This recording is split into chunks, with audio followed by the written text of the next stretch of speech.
Hello and welcome to another update video on gold. So on the gold chart, we have a pretty full wave count to the upside from the May low, the 15th of May, from this swing low that formed around $3,123. As I explained in the last updates, we're tracking here an ABC structure to the upside. That C wave to the upside might be complete. One more high is technically still possible. We're still holding Fibonacci support, but it would have to be quite an extended wave 4.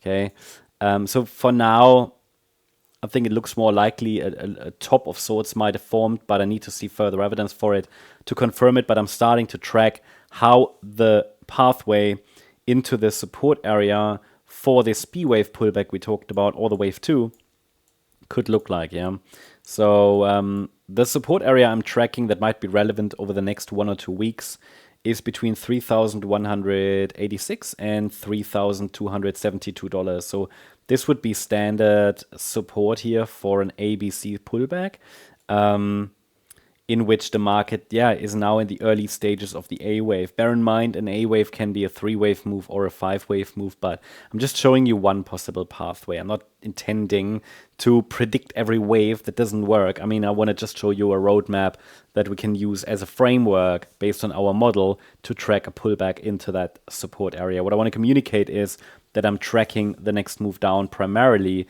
as a corrective pullback, which means it's part of a bullish scenario. Yeah.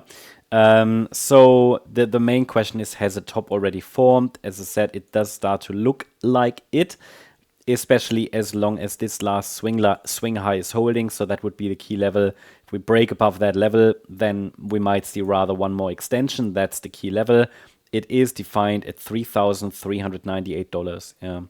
So this swing high there. So any break above would likely send us to one of these next upside levels, 3,436, for example. But for now, the pressure seems downward, and what we need for further confirmation is a break below the 61.8 retracement here. When you watch the video, maybe that's already happened, 3,341. And then we have some structural local support around these previous swing lows. But overall, as I said, I'm tracking a B wave pullback primarily. That would be part, if we zoom out a little bit, that would be part of a larger B wave rally. We had an A wave down, then this is likely the B wave before we go down. That's the idea for now. This is subject to change, but overall what I can tell you is my view is still that we're dealing with some kind of a correction. Silver has also played out nicely. So on the silver chart, I'm also getting ready for some kind of a wave 2 pullback. Here on the gold chart, that might, for example, be the wave B, or also a wave 2 in the alternative scenario.